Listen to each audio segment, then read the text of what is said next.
ஆமாண்டி, உன்கிட்ட வாயால சொன்னா நீ கேட்க மாட்ற, பின்ன என்ன பண்ண முடியும்? இப்ப பாரு, இது எவ்வளவு நல்லா இருக்கு தெரியுமா? ஒழுங்கா என்ன இறுக்கமா புடிச்சிட்டு உட்காரு, எங்கேயாவது கீழே விழுந்து வைக்காத, அப்புறம் மாமா கிட்ட நான் தான் பதில் சொல்லணும் என்றான் நக்கலாக. நிலா அவன் முதுகின் பின்னால் தன் முகத்தை புதைத்துக் கொண்டு, அதெல்லாம் எனக்கு தெரியும், நீங்க ரோட்டை பார்த்து வண்டியை ஓட்டுங்க, ஆளை பாரு சரியான ஃப்ராடு என்று முணுமுணுத்தாள். அவளது வெட்கம் கலந்த அந்த பேச்சை கேட்டு புன்னகைத்த மித்ரன் மிகுந்த உற்சாகத்துடன் வண்டியை ஓட்டிக்கொண்டு நேராக கல்லூரியை நோக்கி புறப்பட்டான்.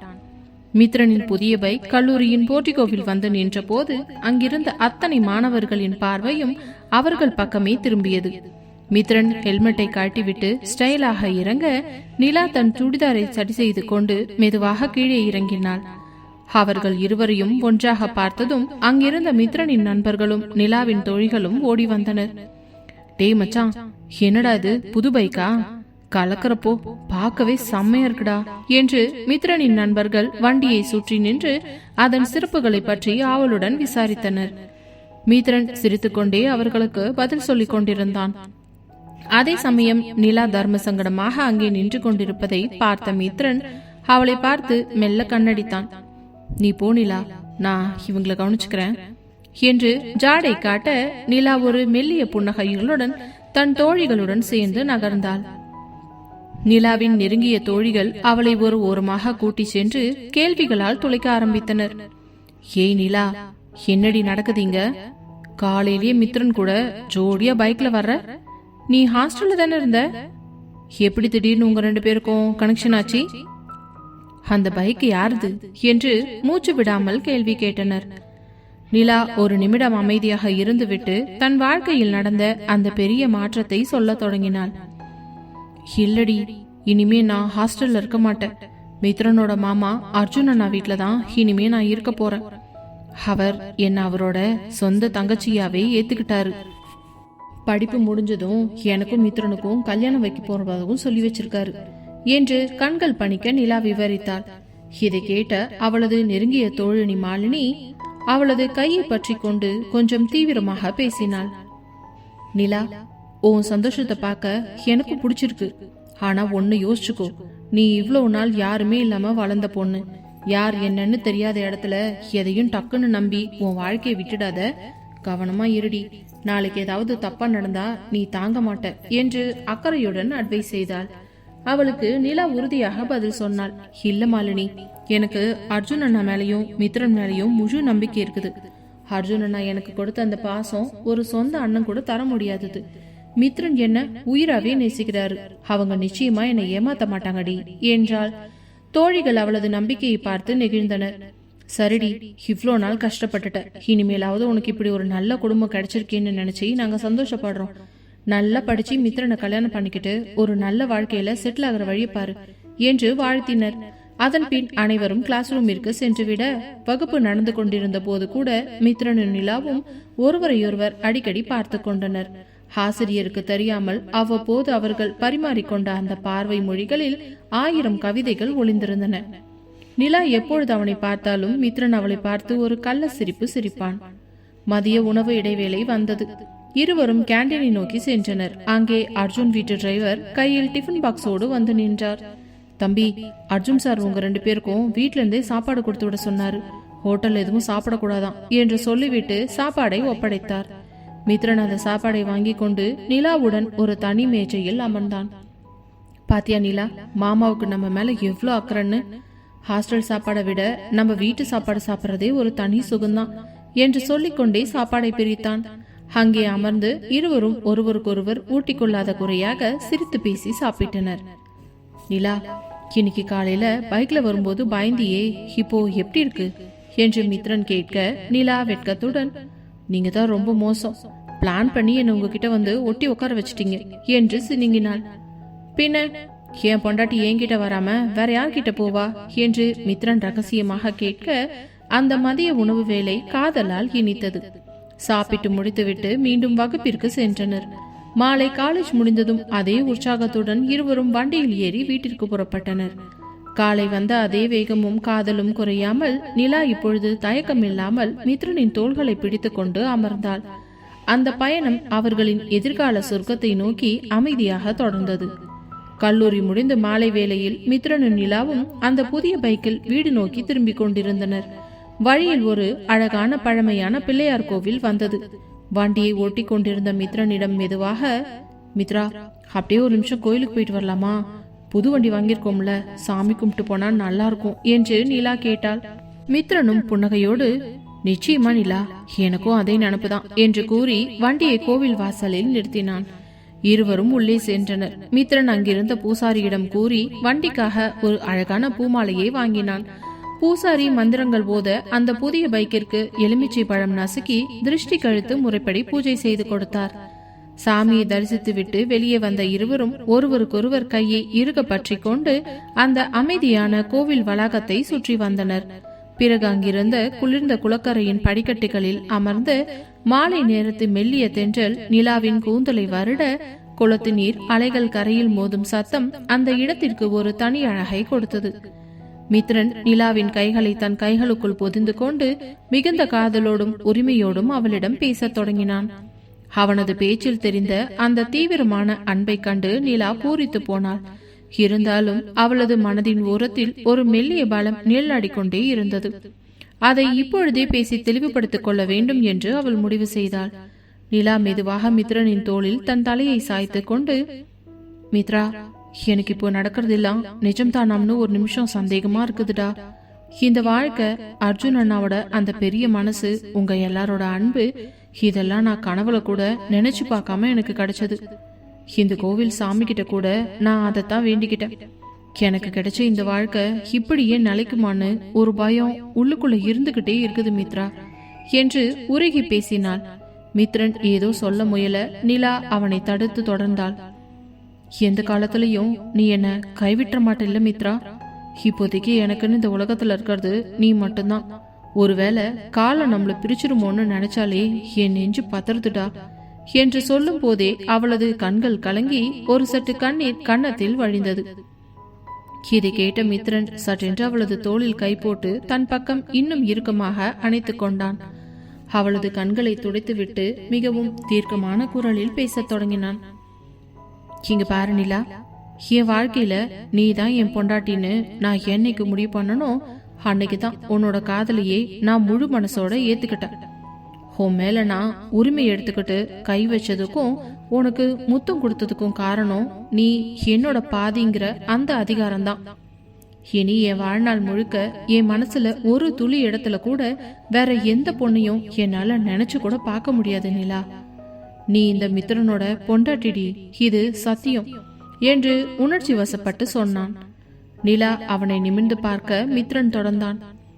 நமக்கு இப்போ படிக்கிற வயசு, அதனாலதான் வேற வழி இல்லாம நான் கொஞ்சம் அமைதியா இருக்கேன்.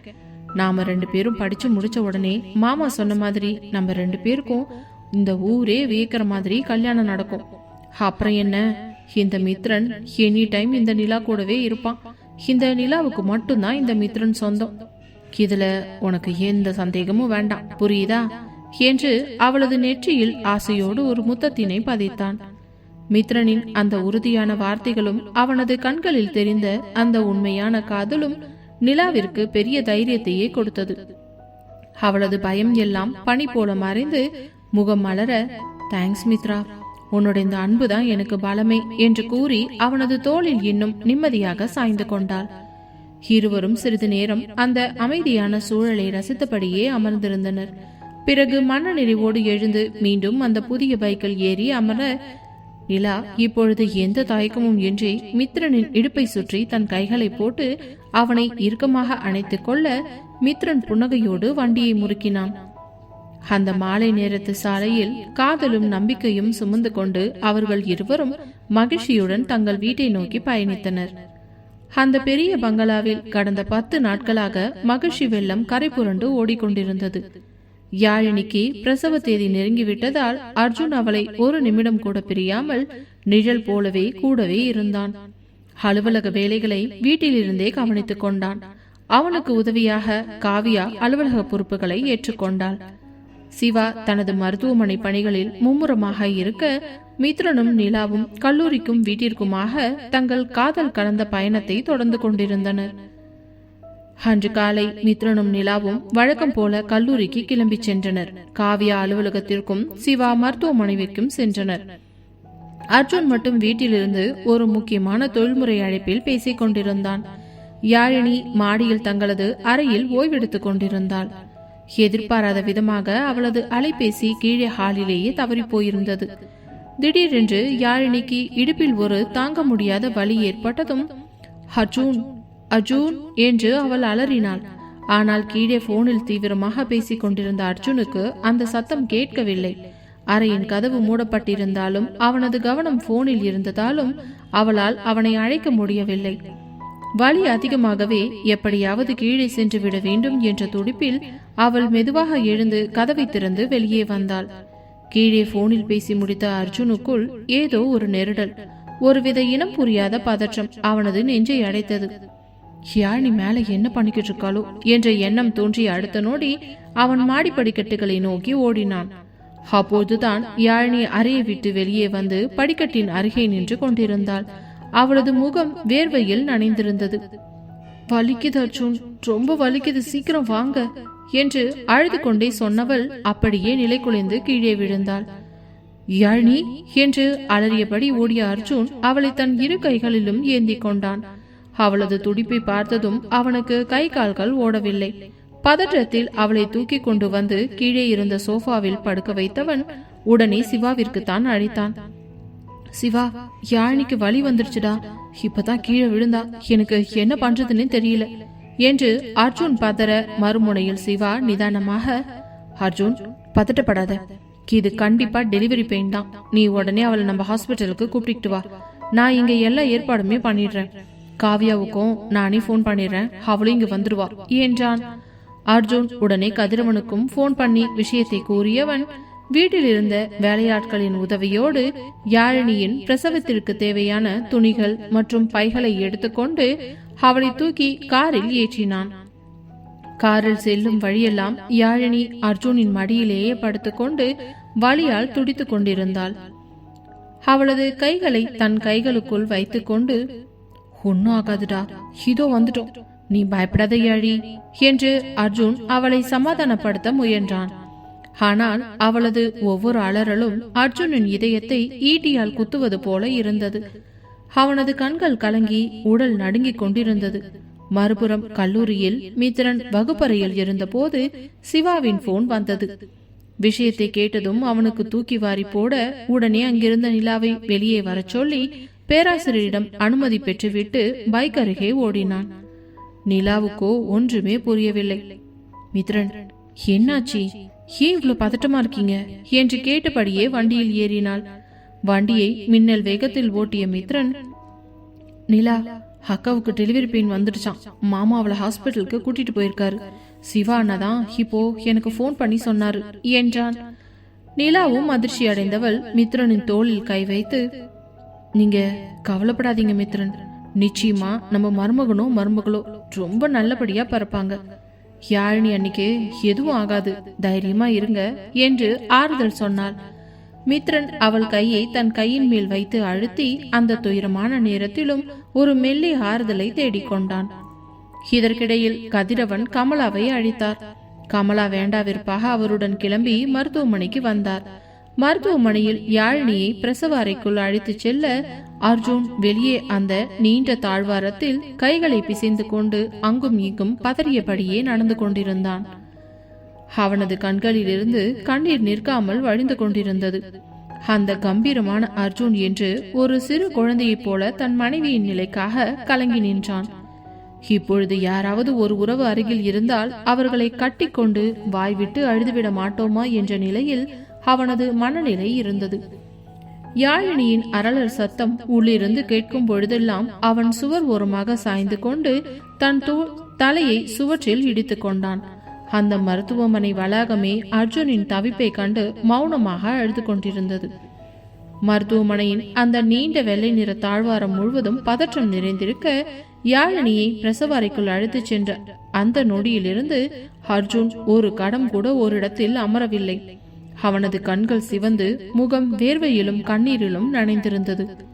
முதலில் ஓடி வந்தவர்கள் சிவாவும் காவியாவும் தான்.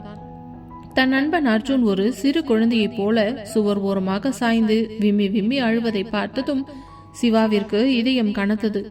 ஓடிச் சென்று அவனை தன் மார்போடு அணைத்து கொண்ட சிவா, அர்ஜுன், என்னடா இது, எதுக்கு இப்படி அழுதுகிட்டு இருக்க? இதோ பார், நான் வந்துட்டேன்ல, யாழினிக்கு ஒன்னும் ஆகாதுடா, நீ தைரியமாறு என்று சிவா ஆறுதல் கூறினான். அர்ஜுன் அவன் சட்டையை பிடித்து கொண்டு, சிவா, உள்ள அவர் ரொம்ப கத்துறாடா, அவளுக்கு ஏதாவது ஆயிடுமோன்னு எனக்கு பயமா இருக்குதுடா என்று கதறினான். காவியாவும் தன் அண்ணனின் நிலையை பார்த்து கண்கலங்கி கைகளை பிசைந்தபடி செய்வதறியாது திகைத்து நின்றாள். அடுத்த சில நிமிடங்களில் மித்ரனும் நிலாவும் அங்கே வந்து சேர்ந்தனர். அதே சமயம் கதிரவனும் கமலாவும் பதற்றத்துடன் ஓடி வந்தனர். சிவா ஏற்கனவே தன் பெற்றோரான சண்முகம் மற்றும் மாரியம்மாளுக்கு தகவல் சொல்லிவிட்டதால் அவர்களும் கிராமத்திலிருந்து உடனே கிளம்பி வருவதாக கூறிவிட்டனர். அர்ஜுன் அழுது கொண்டிருப்பதை பார்த்த மித்ரனுக்கு பயம் தொற்றிக் கொண்டது. அவன் தன் மாமாவை தன் வாழ்வின் ஒரு பெரும் தூணாக பார்த்தவன்.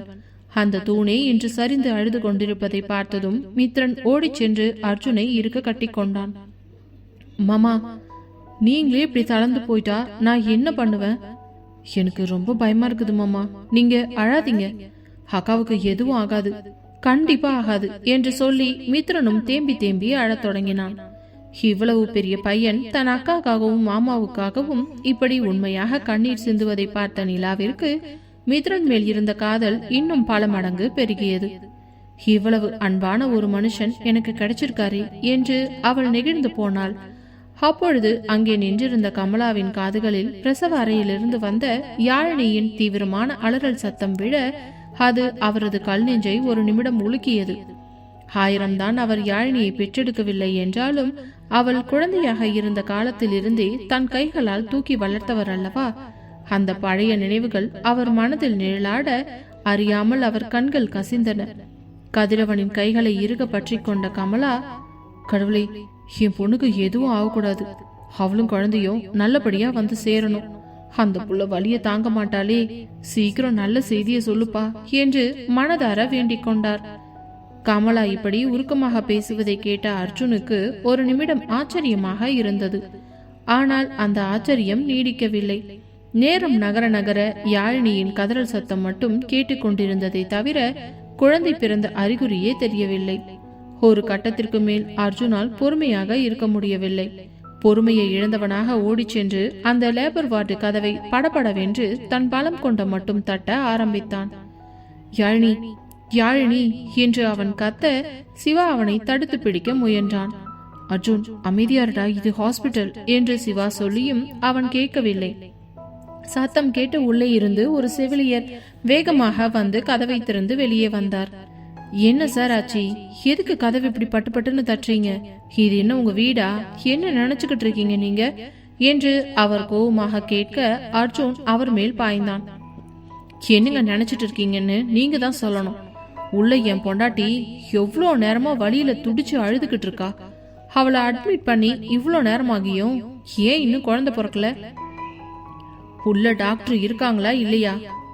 என் பொண்டாட்டிக்கு ஏதாவது ஆச்சுன்னா இந்த ஹாஸ்பிட்டல்ல ஒரு கல்லு கூட மிஞ்சாது, பாத்துக்கோங்க என்று ஆவேசமாக கத்தினான். அர்ஜுனின் அந்த ருத்ர தாண்டவத்தை பார்த்த மருத்துவமனை ஊழியர்கள் அனைவரும் மிரண்டு போயினர். அவனது கண்களில் தெரிந்த அந்த தவிப்பும் கோபமும் ஒரு சிங்கத்தின் உருமலை போல இருந்தது. சிவா நிலைமையை சமாளிக்க செவியலிடம் மன்னிப்பு கேட்டுவிட்டு அர்ஜுனை சற்று தள்ளி அழைத்து சென்றான். ஆனால் அர்ஜுனின் பார்வை மட்டும் அந்த மூடிய கதவையே வெறித்து பார்த்து கொண்டிருந்தது. வெளியே அர்ஜுன் ரகளை செய்து கொண்டிருக்க உள்ளே பிரசவ அறையில் நிலவு மிகவும் தீவிரமாக இருந்தது. வெளியே சென்ற செவிலியர் உள்ளே வந்து அங்கிருந்த மூத்த மருத்துவரிடம் மூச்சிறைக்க பேசினார். மேடம், வெளியில இருக்காரே இந்த பேஷண்டோட ஹஸ்பண்ட் அர்ஜுன், அந்த மனுஷன் ரொம்ப ரகலை பண்றாருங்க. என் பொண்டாட்டி இவ்வளோ நேரமா அழுதுகிட்டு இருக்கா, இன்னும் ஏன் குழந்தை பிறக்கலன்னு கேட்டு பயங்கர கோவத்துல இருக்கிறாரு. ஹாஸ்பிட்டலையே 2 பண்ணிடுவாரு போல இருக்கு மேடம். எதுக்கும் நீங்க ஒரு வாட்டி போய் அவர்கிட்ட பேசிட்டு வந்துடுறீங்களா என்று பயத்துடன் கேட்டார். அந்த மருத்துவரோ புன்னகைத்து கொண்டே, இல்ல சிஸ்டர், இப்போ நான் வெளியே போக முடியாது. இன்னும் கொஞ்ச நேரத்துல யாழினிக்கு குழந்தை பிறந்துரும்.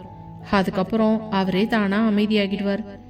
என்ன இருந்தாலும் தான் உயிரா நேசிக்கிற பொண்டாட்டிய பிரசவத்துக்கு உள்ள அனுப்பிட்டு உள்ள என்ன நடக்குது ஏது நடக்குதுன்னு தெரியாம வெளியில நிக்கிற ஆம்பளைங்களோட மனநிலைமையெல்லாம் இப்படித்தான் இருக்கும். அவரோட கோவத்துக்கு பின்னாடி ஒரு பயம் இருக்கு, அதை விடுங்க. நீங்க இப்போ யாழினிக்கு கொஞ்சம் ஹெல்ப் பண்ணுங்க என்றார். பின்பு மருத்துவர் யாழினியின் அருகே சென்று அவளது கையை பற்றி கொண்டவர், இங்க பாருமா யாழினி, நான் சொல்ற டைம்ல நான் சொல்ற மாதிரி நீ மூச்சு இழுத்து பிடிச்சு முக்குனாலே குழந்தை ஈஸியா வெளியே வந்துடும். உனக்கு நார்மல் டெலிவரி ஆகிறதுக்கு நிறையவே சான்ஸ் இருக்குது. ஆனா நீ ஒத்துழைக்காம ரொம்ப ரிஸ்க் எடுத்தேன்னா அப்புறம் வேற வழி இல்லாம சிசேரியன் பண்ண வேண்டியதா வரும் என்று எச்சரித்தார். சிசேரியன் என்ற வார்த்தையை கேட்டதுமே யாழினிக்கு தூக்கி வாரி போட்டது. அந்த நேரத்தில் அவளுக்கு அர்ஜுனின் முகம்தான் நினைவுக்கு வந்தது. எந்த காரணத்தை கொண்டும் தன் மனைவியின் வயிற்றில் கத்தி வைக்க விட மாட்டேன் என்று அர்ஜுன் ஆரம்பத்திலிருந்தே கங்கணம் கட்டி கொண்டிருந்தான். ஒவ்வொரு முறை பரிசோதனைக்கு வரும்போதும், டாக்டர், என் பொண்டாட்டிக்கு சுகப்பிரசவம் தான் ஆகணும், 100% வாய்ப்பு இருக்கா என்று கேட்டுக்கொண்டே இருப்பான். அர்ஜுன் ஒரு முறை மிரட்டலாக கூட சொல்லி இருந்தான். பாருங்க டாக்டர், தப்பி தவறி கூட என் பொண்டாட்டி வயிற்றுல கத்திய வச்சுட்டீங்கன்னா அப்புறம் இந்த ஹாஸ்பிட்டலே இங்க இருக்காது. அந்த நினைவுகள் எல்லாம் மருத்துவர் மனதிலும் ஒரு நிமிடம் ஓடி மறைந்தது. அதனால்தான் அவரும் எப்படியாவது சுகப்பிரசவம் செய்துவிட வேண்டும் என்பதில் உறுதியாக இருந்தார். யாழினி வலியில் துடித்துக் கொண்டே, சரிங்க டாக்டர், நீங்க எப்படி சொல்றீங்களோ அதே மாதிரி நான் பண்றேன். என் அர்ஜுனுக்கு ஆபரேஷன்னா பிடிக்காது, பிளீஸ் டாக்டர், எப்படியாவது ட்ரை பண்ணுங்க என்று கண்ணீருடன் கூறினார். வெளியே தாழ்வாரத்தில் அர்ஜுனின் பொறுமை முழுவதும் காற்றில் பறந்துவிட்டது. நேரம் ஆக ஆக அவனது இதய துடிப்பு எகிரியது. உள்ளே இருந்து வரும் யாழினியின் ஒவ்வொரு அலறல் சத்தமும் அவனது நரம்புகளை முறுக்கேற்றியது. அவனது கண்கள் சிவந்து போய் ஆவேசத்தில் கைகள் நடுங்கின. இனிமே என்னால பொறுமையா இருக்க முடியாது, யாரு தடுத்தாலும் நான் விடமாட்டேன் என்று கத்திக்கொண்டே மீண்டும் அந்த லேபர் வார்டு கதவை நோக்கி பாய்ந்தான். அவனை தடுத்து பிடிக்க சிவா, மித்ரன், கதிரவன் என அனைவரும் முயன்றனர். ஆனால் யாருடைய பிடியிலும் அவன் சிக்கவில்லை. அர்ஜுன் கதவை தட்டுவதற்காக தன் கையை ஓங்கிய அந்த சரியான நொடியில் ஒரு அதிசயம் நிகழ்ந்தது. திடீரென்று உள்ளிருந்து யாழினியின் உச்சக்கட்ட அலறல் சத்தமும் அதை தொடர்ந்து ஒரு மெல்லிய அழகான பிஞ்சு குழந்தையின் அழுகை சத்தமும் ஒரே நேரத்தில் வெளியே கேட்டது. அந்த சத்தம் கேட்ட அடுத்த நொடி ஓங்கிய கை அப்படியே காற்றில் நிறுத்திவிட்டு அர்ஜுன் சிலையாக உறைந்து போனான். அவனது ஆவேசம், கோபம், பதற்றம் எல்லாம் அந்த ஒரு நொடியில் காணாமல் போனது. அந்த பிஞ்சு குழந்தையின் குவா குவா என்ற சத்தம் அவன் காதுகளில் தேன் வந்து பாய்ந்ததைப் போல இருக்க அர்ஜுனின் கண்கள் தானாகவே மூடிக்கொண்டன. ஒரு பெரிய பாரம் இறங்கியதை போன்ற ஒரு நிம்மதி அவனது முகத்திலேயே தெரிந்தது. இதயம் வேகமாக துடிக்க அவன் மெதுவாக சுவர் ஓரமாக சரிந்து அமர்ந்தான். அவனது கண்கள் இப்பொழுது ஆனந்த கண்ணீரை சுரந்தன. சுற்றியிருந்த சிவா, மித்ரன், காவ்யா, நிலா என அனைவரும் ஒருவரையொருவர் பார்த்து புன்னகைத்துக் கொண்டனர். மச்சான், குழந்தை பிறந்துடுச்சுடா, உனக்கு வாரிசு வந்துடுச்சு என்று சிவா அவன் தோளை தட்ட அர்ஜுன் பேச முடியாமல் தன் முகத்தை மூடிக்கொண்டு விம்மி அழுதான். அது ஒரு தந்தையின் முதல் வெற்றி சிரிப்பும் கண்ணீரும் கலந்த தருணம். சில நிமிடங்களுக்கு பிறகு அந்த பிரசவ அறையின் கனமான கதவு மெதுவாக திறக்கப்பட்டது. உள்ளே யாழினிக்கு சுகப்பிரசவம் செய்த அதே பெண் மருத்துவர் தன் கைகளில் ஒரு மெல்லிய இளஞ்சிவப்பு நிற துணியில் சுற்றப்பட்டிருந்த அந்த பிஞ்சு உருவத்தை தாங்கியபடி முகத்தில் ஒரு பெருவிதமான புன்னகையுடன் வெளியே வந்தார். அர்ஜுன் தவிப்போடு அவரை நோக்கி ஓடினான். டாக்டர் அர்ஜுனை பார்த்து சிரித்து கொண்டே, என்ன மிஸ்டர் அர்ஜுன், ரொம்ப ரகலை பண்றீங்க போல. இதோ பாருங்க, உங்க பொண்டாட்டி அவ்வளவு வலியையும் பொறுத்துக்கிட்டு உங்களுக்கு ஒரு தேவதைய பரிசா கொடுத்திருக்கா. வாழ்த்துக்கள் சார், உங்களுக்கு ஒரு அழகான பெண் குழந்தை பிறந்திருக்கு என்று கூறி அந்த குழந்தையை மெதுவாக அர்ஜுனின் கரங்களில் ஏந்தி கொடுத்தார். தன் வாழ்நாள் முழுவதும் எதற்கும் அசையாத அர்ஜுனின் கைகள் அந்த பிஞ்சு உயிரை தொட்டபோது முதல் முறையாக நடுங்கின. அர்ஜுன் அந்த குழந்தையை வாங்கி தன் நெஞ்சோடு அணைத்துக் கொண்டான். பனித்துளி போன்ற மேனி, மெல்லிய இளஞ்சிவப்பு நிற இதழ்கள், இன்னும் திறக்காத அந்த சின்னஞ்சிறு கண்கள். அர்ஜுனின் கண்களில் இருந்து ஆனந்த கண்ணீர் தாரை தாரையாக கொட்டியது. அவன் டாக்டரை பார்த்து தழுத்தழுத்த குரலில், தேங்க்ஸ் டாக்டர், ரொம்ப தேங்க்ஸ். ஏன் யாழினி, அவ எப்படி இருக்கா? அவளுக்கு ஒன்னும் ஆகலையே என்று தன் மனைவியின் நலத்தை பற்றி தான் முதலில் கேட்டான். டாக்டர் நெகிழ்ச்சியுடன், அவங்களுக்கு துளி கூட பயமே இல்ல அர்ஜுன், நீங்க ஆபரேஷன் பண்ணக்கூடாதுன்னு சொன்னதை அவங்க மனசுல ஆழமா பதிய வச்சுக்கிட்டு அவ்வளவு ஒத்துழைப்பு கொடுத்தாங்க. அதனால தான் இது சாத்தியமாச்சு. இப்போ அவங்க ரொம்ப களைப்பா இருக்காங்க. மற்றபடி அவங்களுக்கு ஒரு குறையும் இல்லை. வார்டுக்கு மாத்தினதும் நீங்க பார்க்கலாம் என்று கூறிவிட்டு சென்றார். அர்ஜுன் மெதுவாக குனிந்து அந்த குழந்தையின் நெற்றில் தன் வாழ்நாள் முழுமைக்குமான அன்பை திரட்டி ஒரு அழுத்தமான முத்தத்தினை பதித்தான். என் தேவதை, என் செல்ல குட்டி வந்துட்டா என்று அவன் முணுமுணுக்க சுற்றி இருந்த சிவா, காவியா, மித்ரன் மற்றும் நிலா அனைவரும் ஓடி வந்து குழந்தையை சூழ்ந்து கொண்டனர். மித்ரன் ஆவலோடு எட்டி பார்த்து, மாமா, பாப்பா என்ன மாதிரியே இருக்கால என்று கேட்க சிவா குறுக்கிட்டு, ஏண்டா, பாப்பா அர்ஜுன் மாதிரியோ கம்பீரமாவும் யாழினி மாதிரி அழகாகவும் தான் இருக்கிறா. இதுல நீ எங்கடா வந்த இடையில என்று கிண்டல் செய்ய அந்த இடமே சிரிப்பால் நிறைந்தது. காவியாவும் நிலாவும் அந்த குழந்தையின் பிஞ்சு விரல்களை தொட்டு பார்த்து பூரித்து போனார்கள். சிறிது நேரத்திற்கு பிறகு ஒரு செவிலியர் வந்து, சார், உங்க வைஃபை ரூமுக்கு மாத்தியாச்சு, நீங்க இப்ப போய் பார்க்கலாம் என்று சொன்னதும் அர்ஜுன் குழந்தையை பத்திரமாக தூக்கி கொண்டு யாழினியின் அறையை நோக்கி ஓடினான். அறையின் கதவை திறந்து உள்ளே நுழைந்த அர்ஜுனுக்கு ஒரு நிமிடம் இதயம் கனத்தது.